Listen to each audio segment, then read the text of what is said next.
To fix an app that's not working, several potential reasons should be considered. A stable internet connection is required for the app to function, so checking the connection is the first step.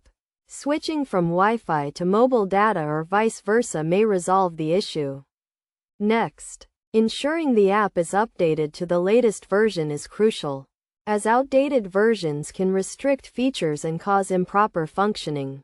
This can be done by visiting the App Store, searching for the app, and updating it if necessary.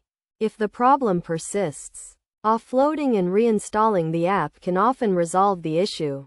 To do this, go to Settings, General, and then search for the app in the Storage section. If none of these steps work, deleting the app entirely and reinstalling it from the App Store may be the final solution. By following these steps, the app should be functioning properly again.